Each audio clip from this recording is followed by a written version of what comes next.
मेरे प्यारे दोस्तों, स्वागत है आप सभी का आपके गुरुजी चैनल एसपीजा चैनल पे। और आज आप लोग मेरे प्यारे दोस्तों बजरंग विधि का एक नया कंसेप्ट सीखने जा रहे हैं, जिसमें कि आज आप लोग को एक ऐसा कंसेप्ट मेरे प्यारे भाइयों सिखाऊंगा जो बिल्कुल ही आसान तरीके से आप सभी को सारे प्रश्नों मेरे प्यारे दोस्तों समझ में आएंगे और आप लोगों को पढ़ के अच्छा भी लगेगा। मेरे प्यारे भाई, मेरे प्यारे दोस्तों, आप सभी जानते हैं मैं आप लोगों को doctor Krishna class 10th math का अभी सोल्यूशन करवा रहा हूँ, जिसमें हम लोग 3.4 को कर रहे हैं और 3.4 के क्वेश्चन में 10 को सॉल्व कर रहे हैं बेहतरीन कंसेप्ट के साथ। मेरे प्यारे भाई, मैं आपको सिखा रहा हूँ। इससे पहले जितने भी पार्ट्स बनाए गए हैं शायद आप सभी वो पार्ट देख लिए होंगे। अगर जो भी मेरे प्यारे भाई बहन नहीं देखे हैं तो वो पार्ट्स को देखिए, जो कि आपको लिए मेरे प्यारे दोस्तों वो आपके लिए बहुत ही ज्यादा यूजफुल साबित होगा। तो हमें इस प्रश्न को सॉल्व करना है मेरे प्यारे भाइयों। और इस प्रश्न में आप सभी को बहुत ही ज्यादा दिक्कत होता होगा, समस्या होते होंगे। ये परिभाषा वाले प्रश्न देख के हमारे बहुत सारे ऐसे छात्र छात्राएं हैं जिसे डर लगता है, लेकिन अगर आप लोग अपने गुरुजी के साथ पढ़ते हैं तो विश्वास मानिए इसमें कहीं से कोई डरने वाली बात नहीं है। मैं सारे पॉइंट्स को अच्छे तरीके से बारीकी से समझाते जाऊंगा और आपको समझ में भी आएंगे मित्रों। देखिए, कहा गया है, यदि हम अंश में एक जोड़ते हैं और हर में एक घटाते हैं तो भिन्न एक हो जाती है। ठीक है, यदि हम हर में एक जोड़ते हैं तो यह 1/2 हो जाती है। क्या क्या हो जाता है? भिन्न जो है वो 1/2 हो जाता है और हमें भिन्न ज्ञात करना है। तो सबसे पहले हमें अंश और हर को मानना होगा मेरे प्यारे दोस्तों। सबसे पहले यहाँ से हम लोग सॉल्व करेंगे। तो सबसे देखिए, माना कि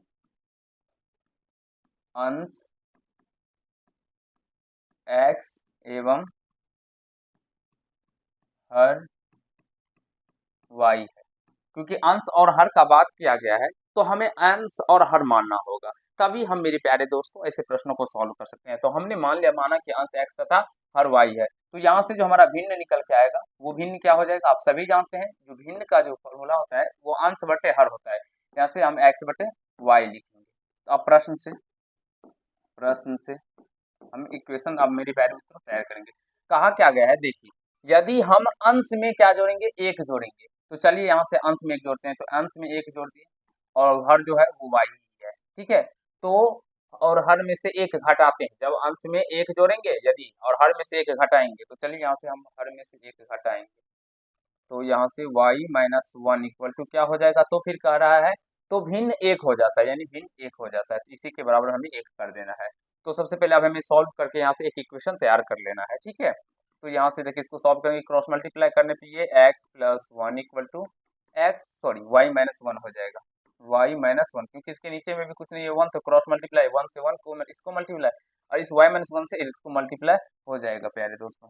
ठीक है, तो यहाँ से x+1 इक्वल टू y-1 हो जाएगा। तो x माइनस वाई, ये वाई इस साइड आएगा तो एक्स माइनस वाई, और इस +1 को इधर ही रहने दीजिए और ये माइनस में 1 इधर आने पे +1 हो जाएगा, इक्वल टू 0 हो जाएगा। तो एक्स माइनस वाई और ये +1 +1 +2 इक्वल टू 0 हो जाएगा। और इसे यहाँ से हम लोग फर्स्ट इक्वेशन मान लेंगे। आशा करता हूँ दोस्तों आप सभी को यहाँ तक ये कंसेप्ट, जो समीकरण हमने इक्वेशन फर्स्ट तैयार किया वो समझ में आ गया होगा। और यहाँ तक समझने में आप सभी को कहीं से कोई दिक्कत समस्या मेरे अकॉर्डिंग आप लोगों को नहीं हुआ होगा और आप लोग सारे कंसेप्ट को सीख पा रहे होंगे।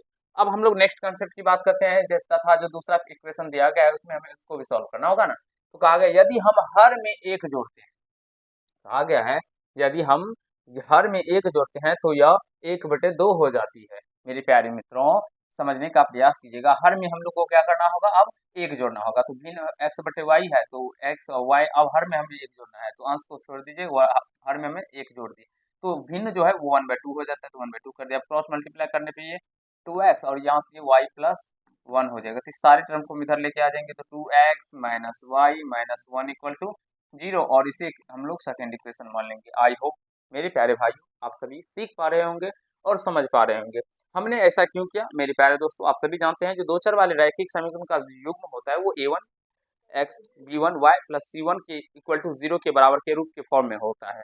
तो हमने इसीलिए इसको मेरे प्यारे दोस्तों इस तरह से लिखा है। तो यहाँ से a1 निकालना अब हमें आसान हो गया। a1 क्या है? यहाँ पे देख सकते हैं x में का जो कोफिशिएंट होगा वो a1 होगा, तो 1 से मल्टीप्लाई किया गया है तो 1 हो जाएगा a1।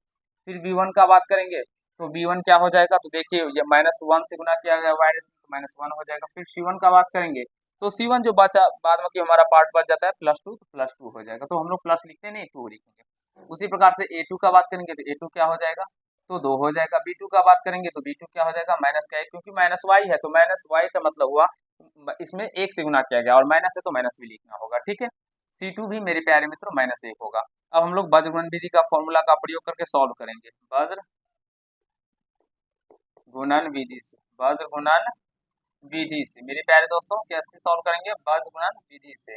और इसके बारे में मैं आप लोग को बहुत बार बता चुका हूँ, आशा करता हूँ प्रीवियस यानी कि पहले के जो पार्ट है आप लोग देख चुके होंगे और ये वज्र गुणन विधि का फॉर्मूला आप लोग याद कर चुके होंगे। क्या फॉर्मूला था, x बटे b1 c2 minus b2 c1 equal to y बटे c1 a2 minus c2 a1 equal to 1 बटे a1 b2 और माइनस a2 b1। ये फॉर्मूला होता है वज्र गुणन विधि का और इसी पे a1 b1 c1 a2 b2 c2 का मान अब हमें इस फॉर्मूला के अंदर रख के हमें प्रश्नों को सॉल्व कर लेना है, ठीक है। तो मैं थोड़ा सा यहाँ से लाइन खींच देता हूँ। अब हम मानों को रखेंगे और हम सॉल्व करने का प्रयास करेंगे। तो x बटे, यहाँ से समझने का प्रयास कीजिएगा, b1 और मल्टीप्लाई c2। b1 का वैल्यू यहाँ से -1 है और c2 का वैल्यू भी -1 है, तो -1 मल्टीप्लाई -1 फिर माइनस, यहाँ से माइनस है b2 c1, b2 माइनस का 1 और c1 2, तो यहाँ से -1 और मल्टीप्लाई 2। थोड़े से अगर मेरी प्यारे दोस्तों आप लोग इन बातों पे ध्यान देंगे तो मैं आपको बेहतरीन तरीके से सिखा दूंगा और समझा दूंगा। देखिए बच्चे लोगों को दिखाई पड़ेगा ना बाबू।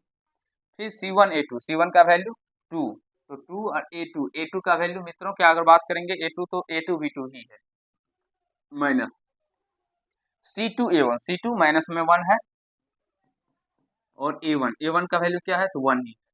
एक बार आप सभी समझ लीजिए अच्छे तरीके से, मैं अब जो मान रख रहा हूँ मित्रों आप सभी को कहीं से इसमें कहीं दिक्कत नहीं होना चाहिए, क्योंकि ये मान रखना बहुत सारे बच्चे को आसानी से आता होगा।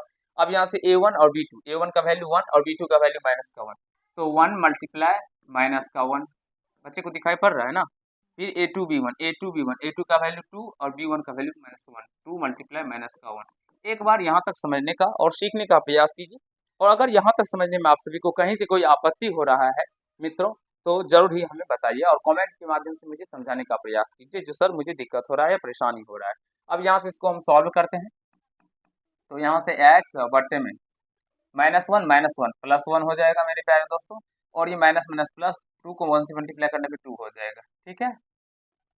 इक्वल टू y बटे 2 को 2 से गुना करेंगे तो 4 हो जाएगा, फिर ये माइनस माइनस प्लस हो जाएगा और 1 को 1 से गुना करने पे 1 हो जाएगा, ठीक है।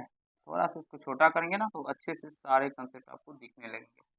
इक्वल टू वाई बटे, इसको भी गुना कीजिएगा 1 को -1 से तो -1, फिर ये माइनस माइनस प्लस 2 को 1 से मल्टीप्लाई कीजिएगा 2 हो जाएगा। फिर आगे इसको जब सॉल्व कीजिएगा तो x बाय 1 प्लस 2 क्या हो जाएगा 3 equal to Y by 4 plus 1 5 और इक्वल टू 1 बाय और ये माइनस का 1 और ये प्लस का 2, तो मेरे प्यारे दोस्तों घट जाएंगे और घटने के बाद यहाँ से 1 बच जाएगा। अब मेरे प्यारे दोस्तों ये तीनों अनुपात एक दूसरे के बराबर है, आप सभी देख सकते हैं x/3 बराबर y/5 और इक्वल टू 1/1 है, तो ये एक दूसरे के बराबर हो जाएंगे, इसीलिए x/3 इक्वल टू 1/1 और यहाँ से y/5 इक्वल टू 1/1। तो मित्रों यहाँ से x का वैल्यू क्या निकल के आ जाएगा 3 और y का वैल्यू क्या निकल के आ जाएगा 5। जब क्रॉस मल्टीप्लाई होगा तो यह इतना निकल के आ जाएगा। एक बार आप लोग यहाँ तक समझने का प्रयास कीजिए, तब तक मैं थोड़ा सा इसका आंसर भी मिला लूंगा